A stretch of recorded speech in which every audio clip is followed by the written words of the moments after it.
Eu vou ler a pergunta e a igreja responde. Pergunta 101. A quem o batismo deve ser administrado?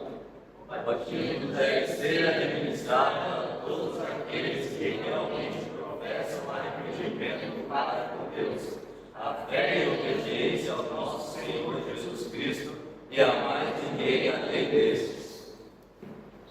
Irmãos, o Catecismo Batista, ele nos ensina que o batismo deve ser administrado àqueles que professam a fé, arrependimento e fé em Jesus Cristo. Isso significa que o critério bíblico sempre foi a confissão pessoal. A gente vê isso em Atos, capítulo 2, versículo 38. Obrigado, Pedro. Atos 2, Atos capítulo 8, que primeiro eles ouviram a palavra, eles creram e foram batizados. Então, como igreja batista, como distintivo batista, ele vai falar da história da igreja, né? A gente tem comunhão com os nossos irmãos, que também são pedobatistas, mas a igreja batista ela tem um distintivo de fé diferente. E nós entendemos que o batismo é para aqueles que demonstram o entender, mesmo que de forma simples, mesmo que de forma singela. Eles entendem quem é Cristo, o que significa segui-lo, e eu quero deixar claro para os irmãos que não é a idade que vai definir a legitimidade do batismo ou não. Isso não é um conceito bíblico, não é a idade que define se o batismo é legítimo, mas é a realidade de uma profissão de fé. A Escritura não estabelece limite, ela não estabelece um tempo certo de idade, mas ela estabelece a necessidade de que haja uma profissão de fé, ainda que expressa com pouca maturidade. Então nós, portanto, nos batizamos crentes professos, seja qual for o estágio de desenvolvimento que eles se encontram, confiando que o Espírito Santo opera como quer, onde quer, em quem ele quer. O importante é que haja uma profissão de fé, ainda que singela, de que Cristo é o Salvador, de que Cristo é o Senhor da vida. Amém? Eu quero chamar aqui à frente as crianças.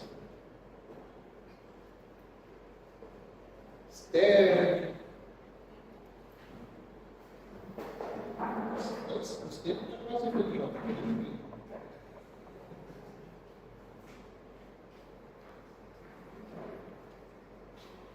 Vamos sentar aí.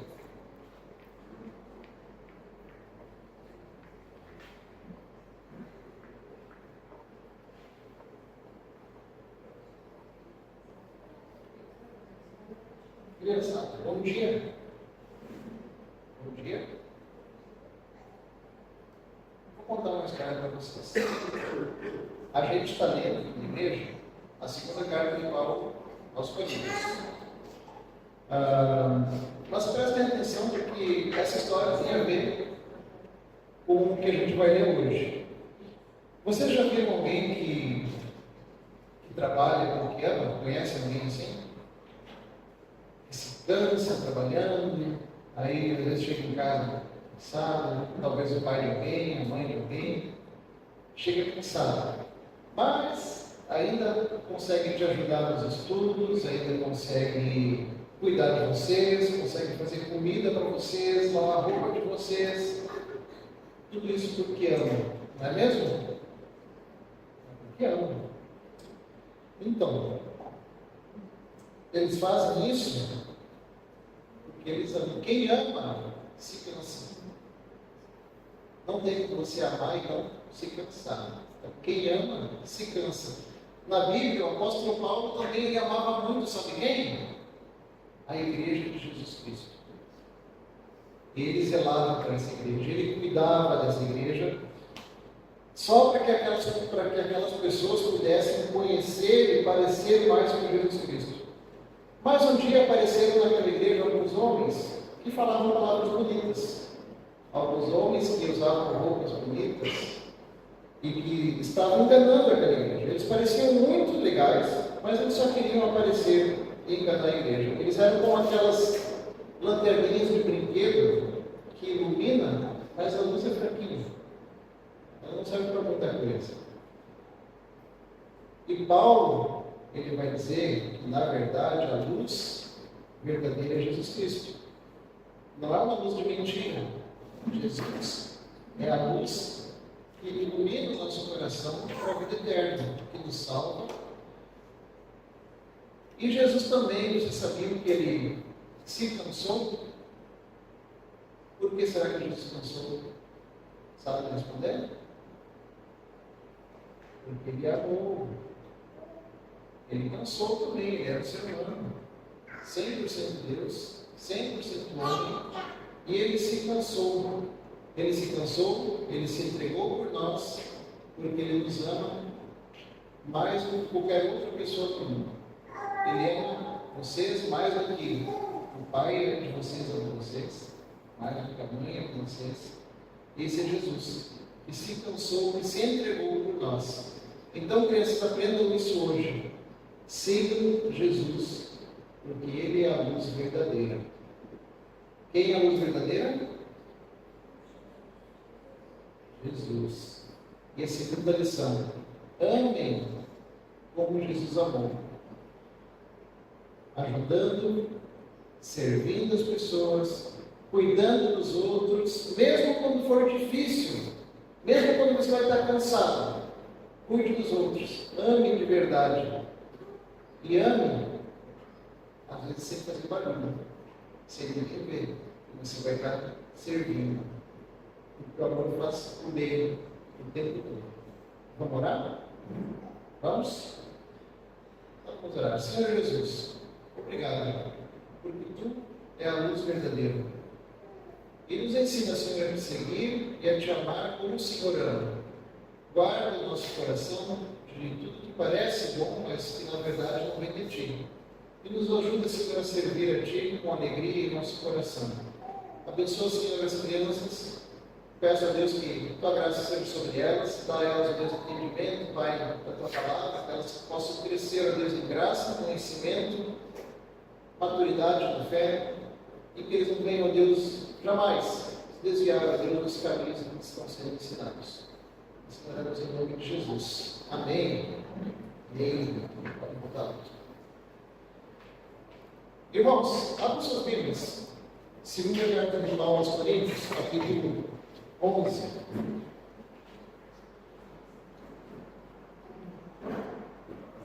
Segunda carta de Paulo aos Coríntios, capítulo 11, versículo 7.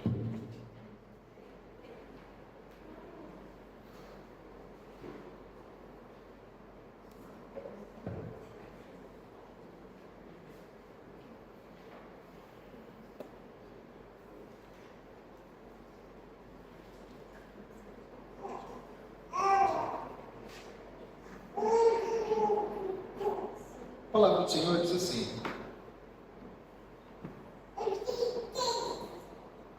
por quê? Será que é porque não amo vocês? Não, perdão, capítulo 11, verso 7, eu estava lendo verso 11. Será que cometi algum pecado pelo fato de viver humildemente para que vocês fossem exaltados, visto que eu lhes anunciei o Evangelho de Deus sem cobrar nada? Tirei de outras igrejas, recebendo salário, para poder servir a vocês. E estando entre vocês, ao passar privações, não me fiz pesado a ninguém, pois os irmãos, quando vieram da Macedônia, supriram o que me faltava. Em tudo me guardei e me guardarei de ser pesado a vocês. Pela verdade de Cristo que está em mim, garanto que esta glória não me será tirada nas regiões da Caia. Por quê? Será que é porque não amo vocês? Deus o sabe. Mas o que faço, isso continuarei a fazer, para não dar oportunidade àqueles que buscam com o objetivo de serem considerados iguais a nós naquilo em que se gloriam. Porque esses tais são falsos apóstolos, obreiros fraudulentos, disfarçando-se de apóstolos de Cristo. E não é de admirar, porque o próprio Satanás se disfarça de anjo de luz. Portanto, não deveria surpreender que os seus próprios ministros se disfarçem de ministros de justiça. O fim deles será conforme as suas obras.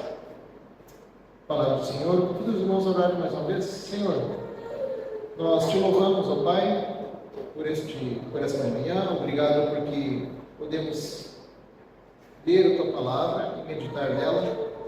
Eu peço, Senhor, que o Teu Espírito Santo possa inclinar, Senhor, os ouvidos, o coração da Tua igreja esta manhã para Te ouvir, para meditar, Senhor, e para obedecer a Tua Palavra. Tua Palavra diz que sem Ti nós nada podemos fazer. E com certeza, Deus, até a prática do ouvir e meditar, Pai, nós dependemos do Senhor. Então nos inclina, Pai, corrige os nossos passos, coloca o temor do Senhor em nosso coração, aumenta a nossa fé, firma-nos, ó Deus, em Jesus Cristo. Eu oro em nome de Jesus. Amém. Irmãos, eu quero começar contando algo para vocês que talvez vai despertar lembranças em algumas pessoas aqui essa manhã. Quando eu era pequeno, eu não entendia muito bem, quando era criança, ela não entende muito bem, porque o meu pai, às vezes, uma pessoa simples, né? Porque ele chegava em casa, às vezes, né, todo sujo, cheiro de suor, a roupa desgastada, né, chegava na porta de casa, dava aquele suspiro, e sentava no sofá um pouco, e sorria, às vezes, para a gente, brincava, levava a gente para passear, e eu não entendia porque ele voltava para casa dessa maneira todos os dias. E eu olhava, às vezes, eu lembro que eu me perguntava, por que ele não pode descansar um pouco mais? Por que ele não vive como os pais dos meus amigos? Por que ele não vive como os pais dos meus amigos vivem? Isso quando eu era criança. E o tempo passou, e só depois de adulto eu comecei a entender que ele chegava cansado, ele vivia cansado, porque na verdade ele amava, ele vivia amando. Então ele se desgastava por amor aos seus. E às vezes ele sofria calado porque ele desejava que os outros estivessem bem. E ele pegava os pesos dos outros, da minha mãe, dos filhos, para que a gente pudesse caminhar um pouquinho mais leve.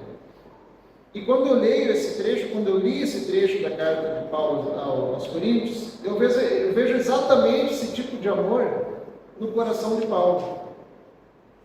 E ele não está escrevendo essa carta como um líder que está ressentido, nem como alguém que está ofendido porque recebeu críticas injustas. Ele escreve aqui como um pai, que o coração está ali doendo, ansioso, porque viu o seu filho sendo iludido, né, por pessoas de má caráter. E ele pergunta, eu creio que com um tomzinho leve de ironia, mas dor, ele pergunta, cometi eu algum pecado por me humilhar para que vocês fossem exaltados? É isso que ele está perguntando. Será que eu pequei por ter me humilhado para que vocês hoje fossem exaltados? E é como se ele dissesse, olha, vocês ficaram ofendidos porque eu amei vocês demais, é isso que está ofendendo vocês? E a gente sabe, irmãos, que Paulo, ele plantou aquela igreja, ele chorou por aquela igreja, ele trabalhou com as próprias mãos, Paulo trabalhava com couro, ele fazia tendas, e ele recusou as ofertas da igreja de Corinto. Ele se privou desse direito que ele tinha, tudo para que a igreja fosse edificada com pureza, para que ninguém confundisse o evangelho com o interesse humano, com o interesse que Paulo estava lucrando. Mas agora os falsos mestres, eles entraram na igreja de Corinto com títulos, com uma postura imponente, com um discurso refinado, com uma bela oratória, com carisma, com demonstrações espetaculares de retóricas, e a igreja estava encantada com tudo isso, a igreja estava maravilhada. Ou seja, eles estavam ali prestes a trocar o amor sacrificial do apóstolo por um pouquinho de glamour, de trocar a cruz pela performance. Por isso que Paulo diz: olha, decidi nada saber de vocês a não ser Cristo e Ele crucificado. Mas eles estavam prestes a trocar isso. Pelo quê? Por um pouquinho de carisma. Estavam querendo trocar o Cristo verdadeiro por uma imitação barata. E Paulo escreve essa carta tão cheia de emoção, cheia de zelo divino, porque ele vê a igreja como uma noiva prometida a Cristo. Mas essa noiva está ameaçada pela mesma serpente que enganou Eva no jardim. A gente viu isso domingo passado. E, meus irmãos, essa mensagem ela é urgente para nós também, porque a gente vive dias muito semelhantes. Tem muito brilho hoje em dia, tem muito barulho, muita espiritualidade artificial, pouco Cristo. Há muita teologia, mas tem pouca sabedoria, pouca aplicação, poucos corações que estão ardendo realmente pela glória de Deus. Então, sim, nós precisamos desse texto, e eu oro para que o Espírito Santo ele aplique ao nosso coração, no coração desta igreja, o texto dessa manhã. Por isso, ao nos aproximarmos então desse trecho, nós vamos reconhecer que Paulo aqui ele está abrindo seu coração. E ele está fazendo isso não para se justificar, mas para salvar uma igreja que ele ama profundamente. E ele não defende seu ministério aqui por orgulho próprio, mas é para proteger a fé de um povo que estava trocando a verdade do Evangelho por imitações. Então nós vamos entrar no texto essa manhã, do versículo 7 até o versículo 9, eu quero ler com vocês mais uma vez. E vamos ver que o zelo de Paulo, o zelo santo que protege a igreja como um pai, que protege uma filha que está prometida. É isso que Paulo está fazendo aqui, versículo 7. Será que cometi algum pecado pelo fato de viver humildemente, para que vocês fossem exaltados, visto que lhes anunciei o Evangelho de Deus, sem cobrar nada? Paulo ele inicia aqui, irmãos, com uma pergunta retórica, tá? Ele já sabia a resposta, ele não queria uma resposta literal deles. Mas qual foi o pecado de Paulo? Qual o pecado que ele está sendo acusado aqui, em questão? Amar sacrificialmente. E ele se pergunta: será que eu errei por me abaixar para que vocês fossem exaltados? Será que eu fiz mal ao trabalhar manualmente para não ser um peso para vocês? Será que foi errado eu servir vocês sem cobrar nada?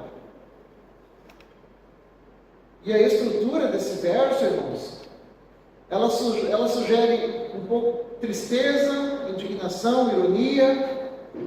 Paulo aqui ele está sofrendo, mas não por si mesmo, porque foi injustiçado, não, mas porque o amor foi interpretado como fraqueza.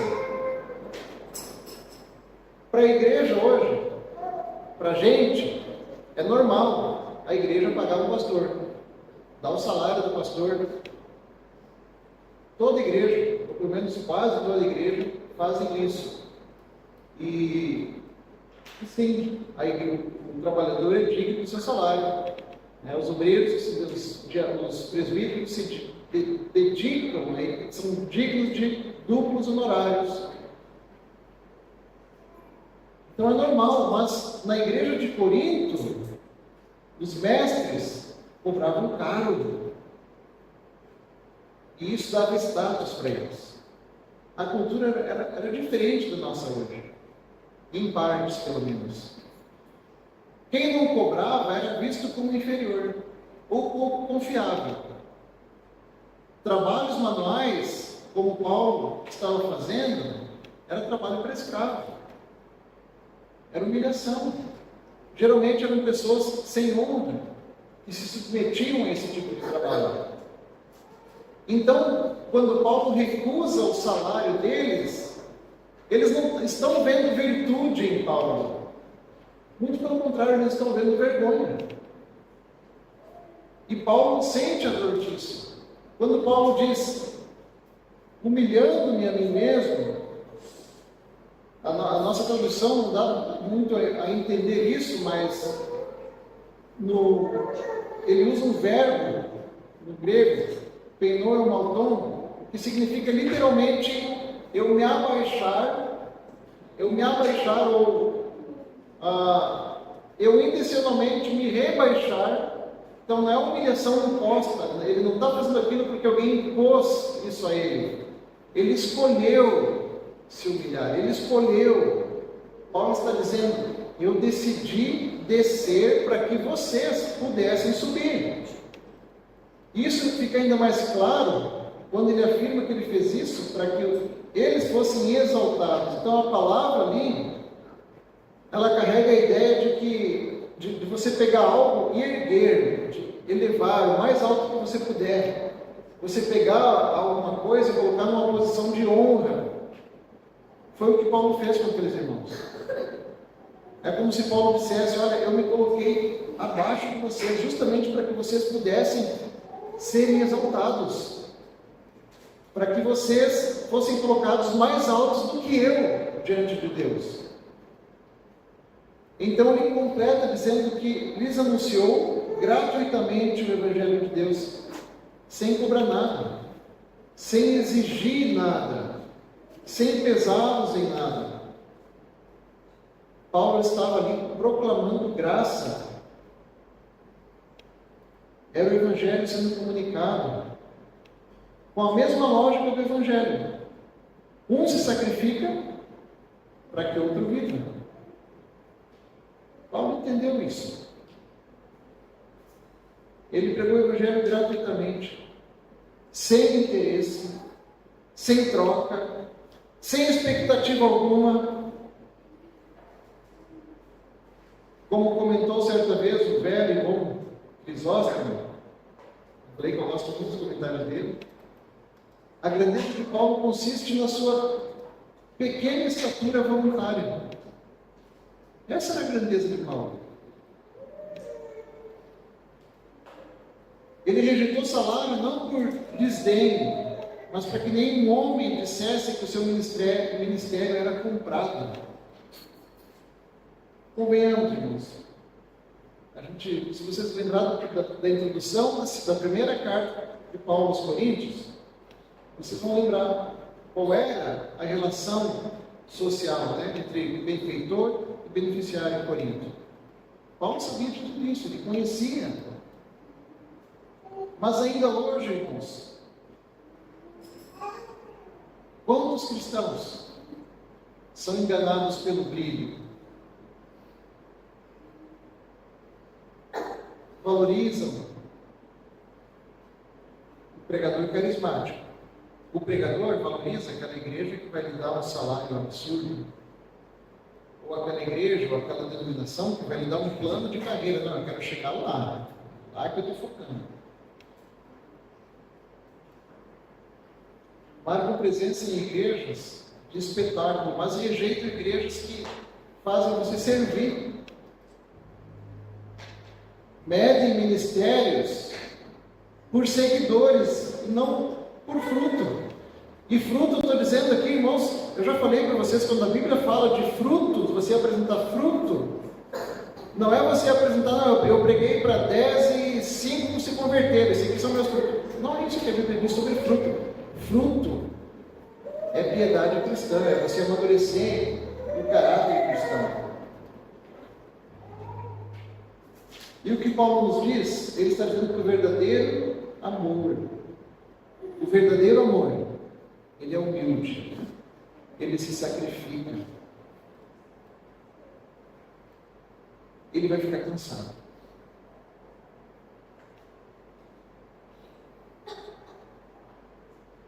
E algumas perguntas para nós fazermos a nós mesmos.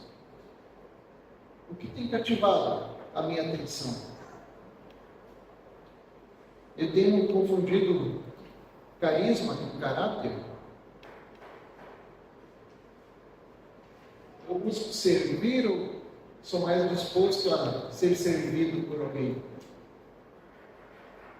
Eu sou atraído por líderes que performam mais do que servem. E Paulo lhe segue, dizendo que, perguntando se amei assim, aí tradução minha, se eu amei vocês assim, por que ainda me culpam, né? E agora ele abre o coração para mostrar a motivação sagrada por trás do seu sacrifício. Versículo 7, né? Se cometi algum pecado pelo fato de viver humildemente, para que vocês fossem exaltados, visto que lhes anunciei o Evangelho de Deus sem cobrar nada. Tirei de outras igrejas, recebendo salário, para poder servir a vocês. E aqui ele está falando das igrejas da Macedônia, os cristãos filipenses, pobres, perseguidos, mas abundantes na obra do Senhor. E eles sustentaram Paulo. Verso 9.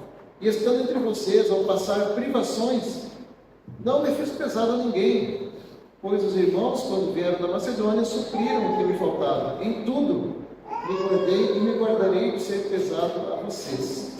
Verso 10 a 12.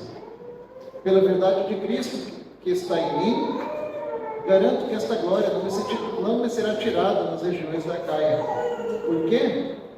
Será que é porque não amo vocês? Deus o sabe.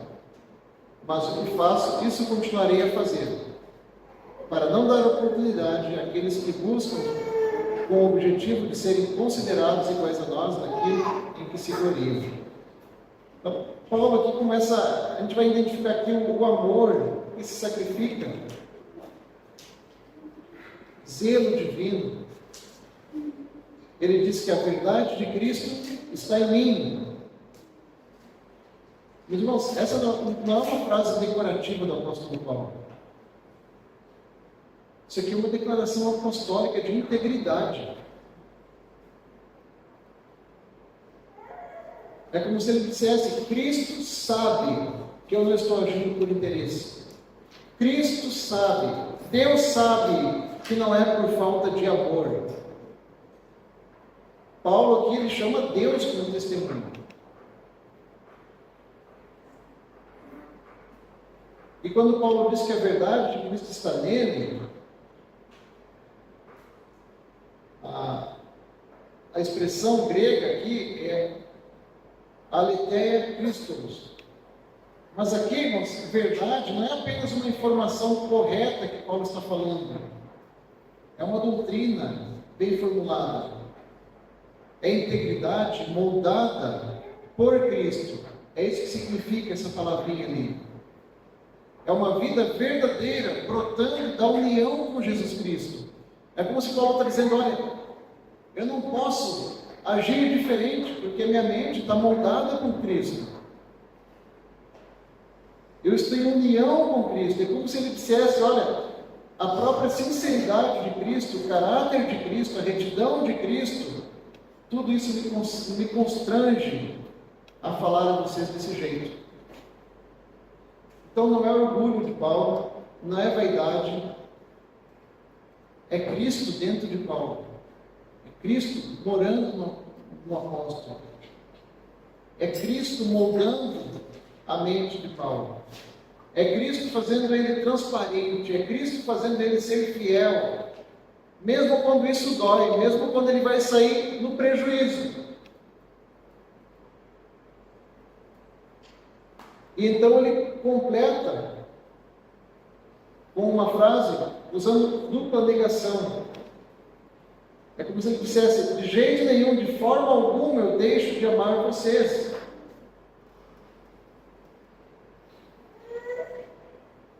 Ele está dizendo: se vocês acham que eu estou sendo duro, entendam, eu só falo assim porque eu amo vocês demais para deixá-los ser enganados. E esse é o amor apostólico, um amor que não manipula, um amor que não esconde, não adula, mas confronta, adverte, protege.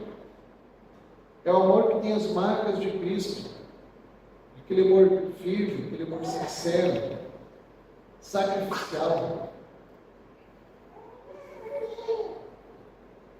E o motivo da recusa financeira de Paulo não é porque ele não queria apoio.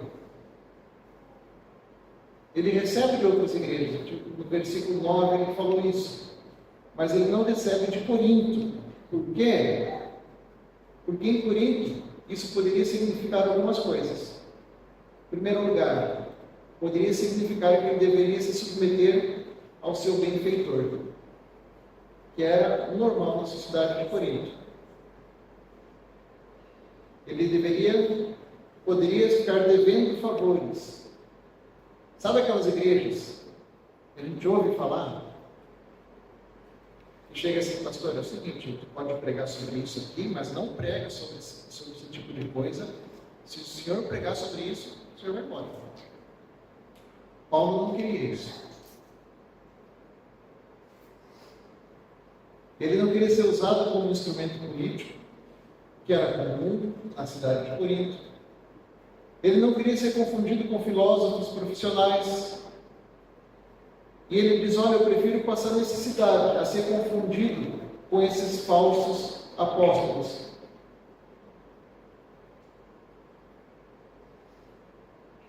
Atanásio, ele escreveu em seu livro História dos Bispos, que a verdadeira autoridade cristã se vê no que ele rejeita, não no que ele exige.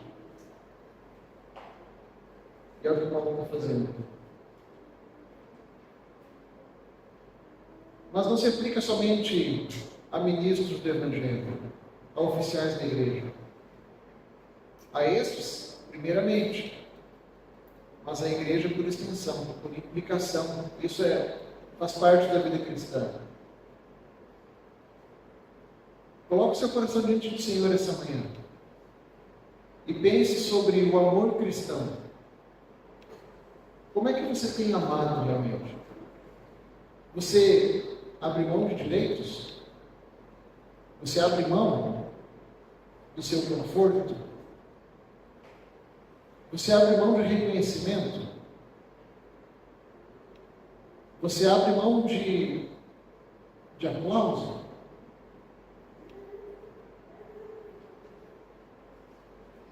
E responda com sinceridade, irmão. O que o amor tem custado para você? Porque se o amor não custa nada para você, isso não é amor. E muito menos cristão. O amor, ele sempre custa algo.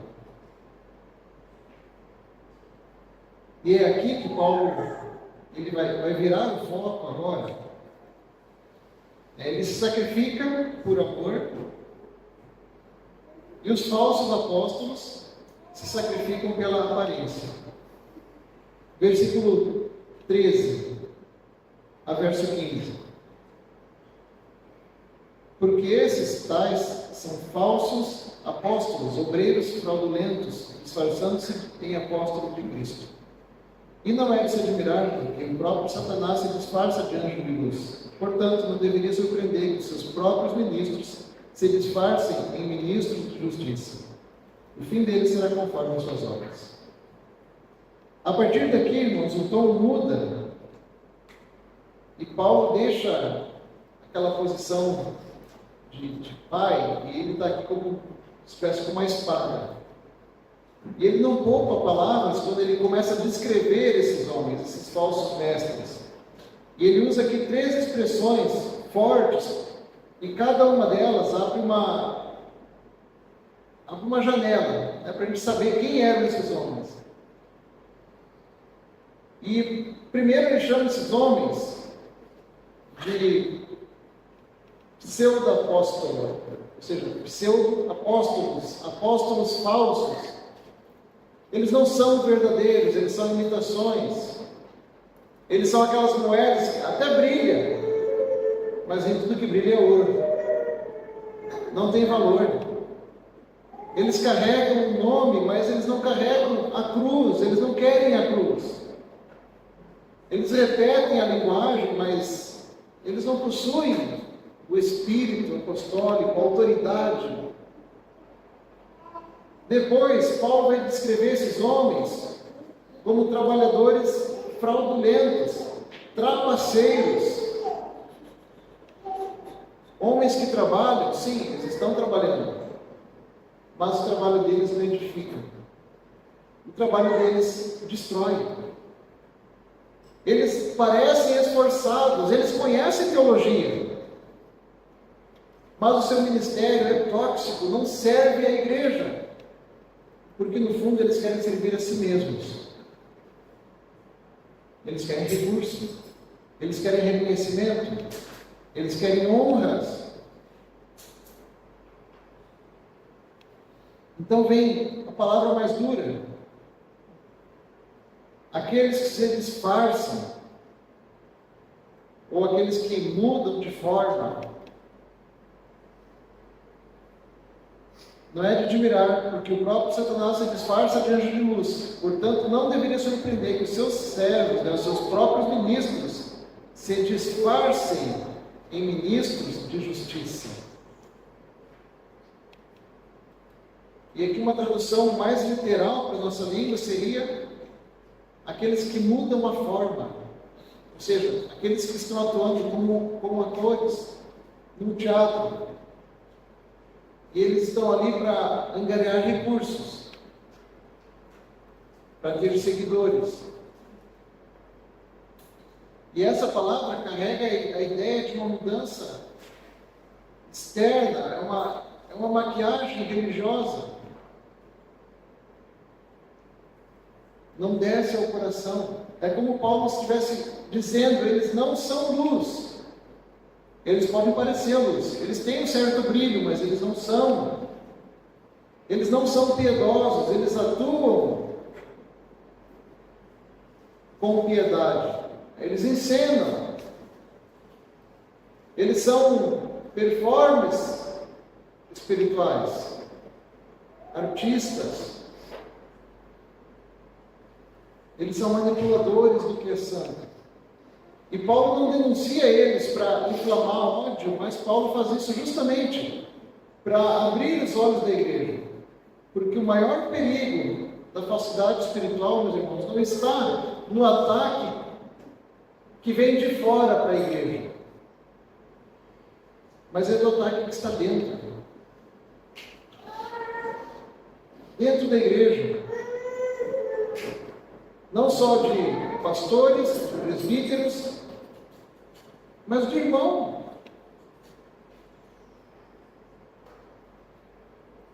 E Paulo vai dizer que eles têm o mesmo padrão do pai deles, que é Satanás. O mesmo padrão de Satanás. Satanás se disfarça de anjo de luz. Irmãos, a mentira mais perigosa é aquela que vai parecer verdade. E a gente até vai concordar às vezes. A heresia mais sedutora é aquela que vem com linguagem bíblica.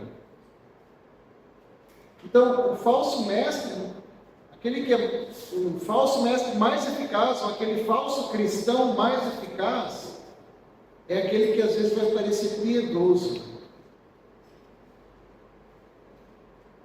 Nenhuma heresia sobrevive se não vestir a roupa da verdade. Tem que usar a Bíblia. Tem que usar o nome de Cristo. Senão não sobrevive.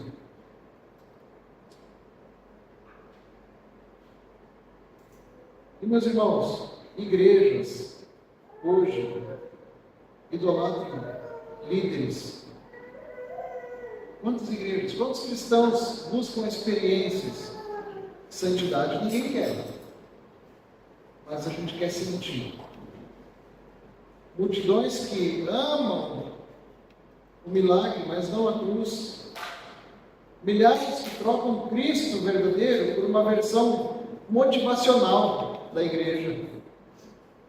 por uma visão terapêutica da igreja, triunfalista, pelo carisma do líder. E a pergunta é: a luz, irmão, que te seduz, ela vem do céu ou ela vem disfarçada, mas diretamente do inferno?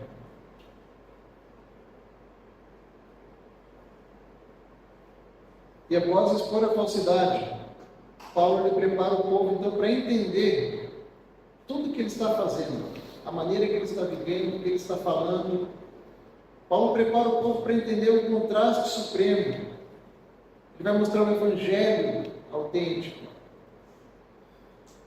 Até aqui Paulo mostrou do verso 7, se você acompanhar na sua Bíblia, do verso 7 ao verso 9, Paulo mostrou que ele amou aqueles irmãos.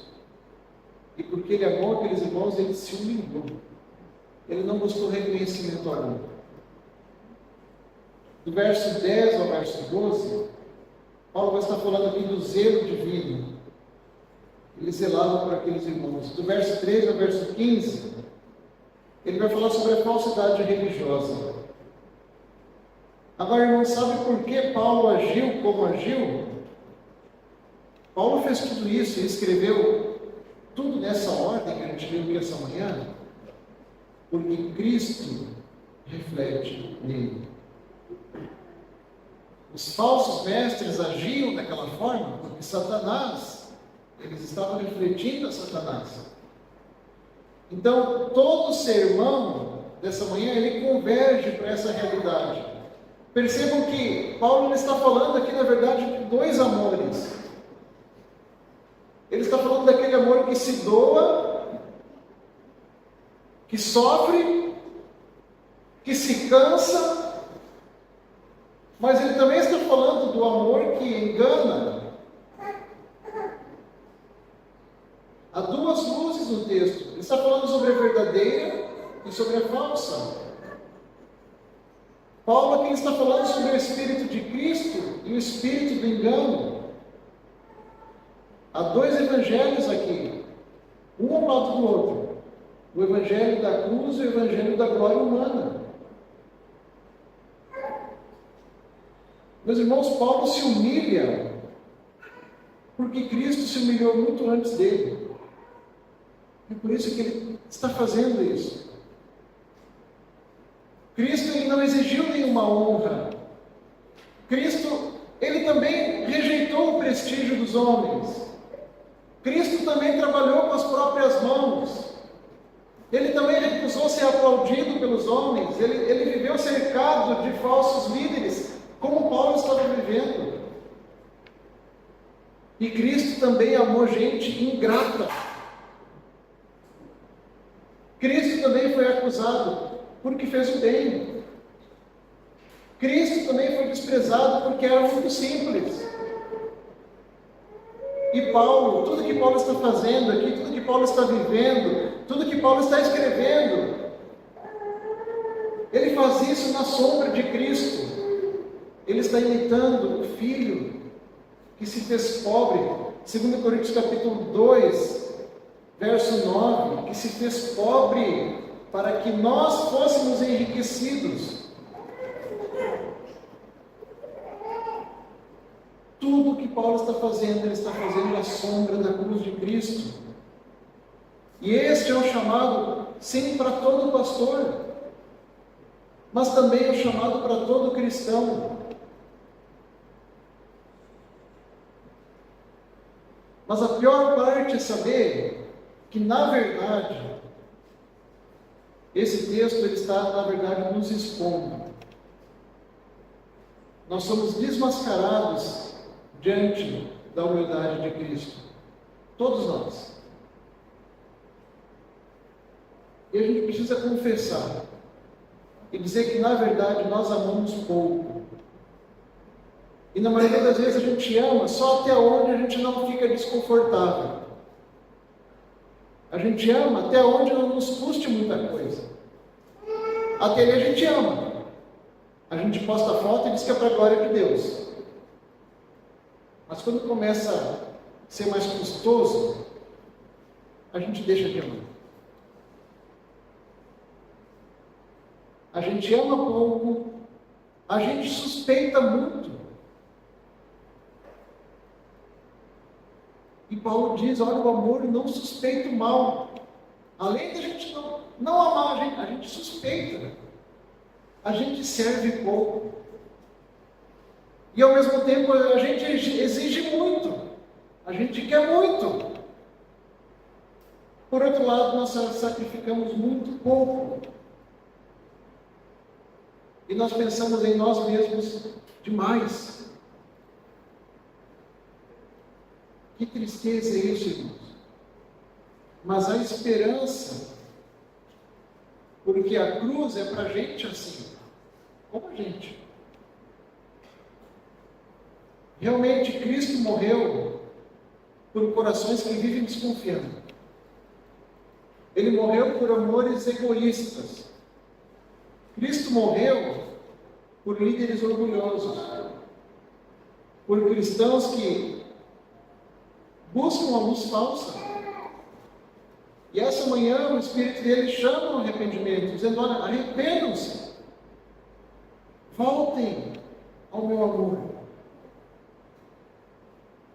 1 Coríntios 13, 5, vai dizer que o amor não suspeita o mal. O amor de Paulo por Corinto não suspeitava o mal. Por quê? Porque era o amor de Cristo nele. Não era o amor do apóstolo. Era Cristo nele. O amor não suspeita o mal. O amor não coloca a motivação errada onde não há. O amor não projeta malícia nos outros. Ele não vive desconfiado. Ele não vive se protegendo o tempo todo. Ele não interpreta sacrifício como manipulação. Ele não vê segundas intenções em tudo.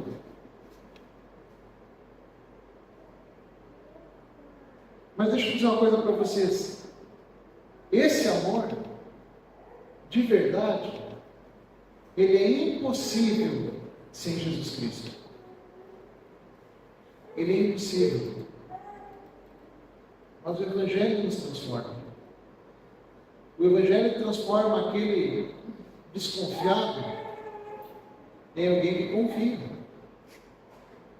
O Evangelho transforma aquela pessoa arrogante em humilde.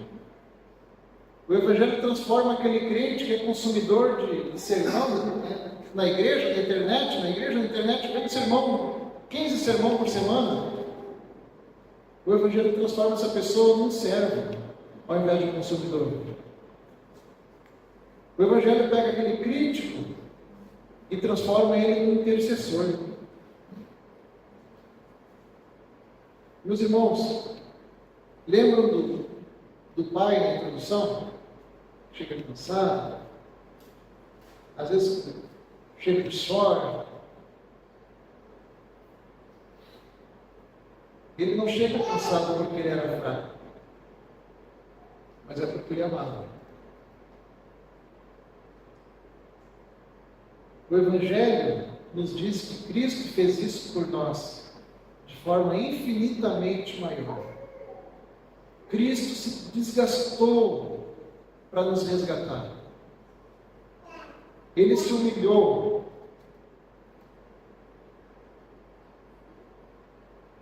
Ele se rebaixou para nos levantar.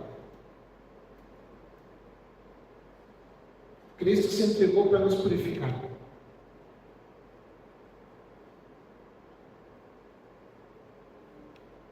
Ele veio como luz. Os homens rejeitaram.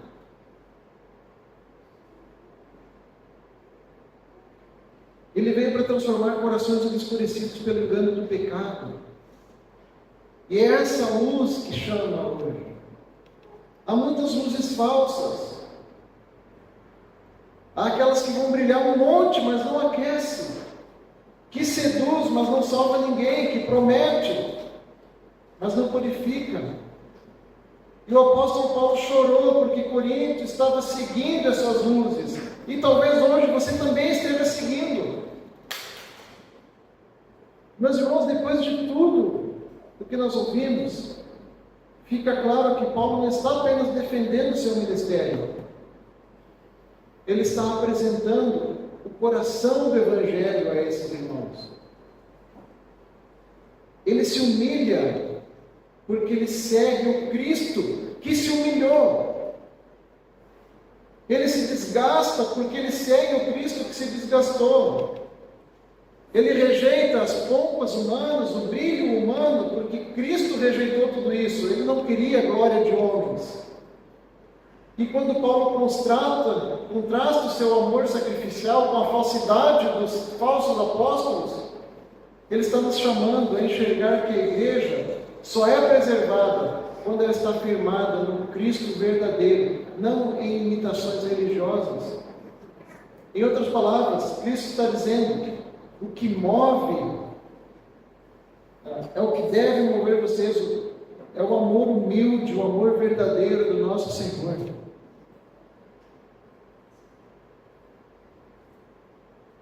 Tem vocês o mesmo sentimento que houve em Cristo Jesus.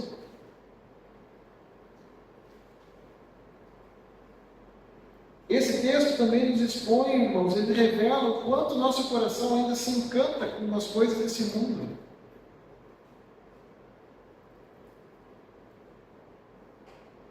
Com as luzes falsas, com os aplausos.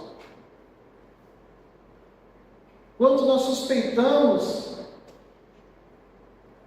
do amor verdadeiro e somos conduzidos por aquilo que performa em vez daquilo que transforma a nossa vida. Ainda assim, graças a Deus, o mesmo Cristo que confronta é o Cristo que acolhe.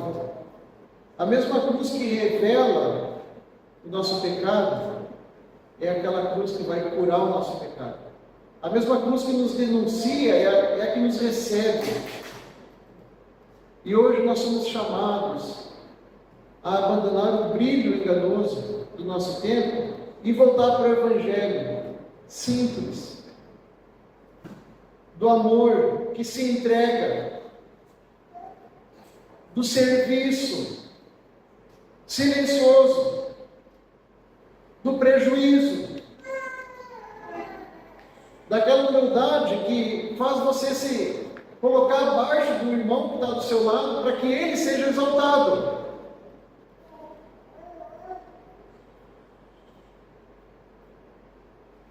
E eu oro, irmãos, para que o nosso coração seja trazido de volta a essa simplicidade, a essa pureza do Evangelho. E eu termino com duas aplicações práticas para os irmãos. Foi a que eu dei para as crianças aqui na frente. Examine a luz que está atraindo o seu coração. Se o que mais move o seu coração em uma igreja, pastor, ministério, estilo, espetáculo, carisma, cuidado. O Evangelho verdadeiro não brilha como Paulo. Ele brilha com a cruz. Segundo, pratique o amor de verdade, o amor que se doa, o amor que não espera nada em troca. Escolha amar sem buscar um retorno, servir sem ser reconhecido, caminhar ao lado dos irmãos com o mesmo zelo humilde que Cristo demonstrou.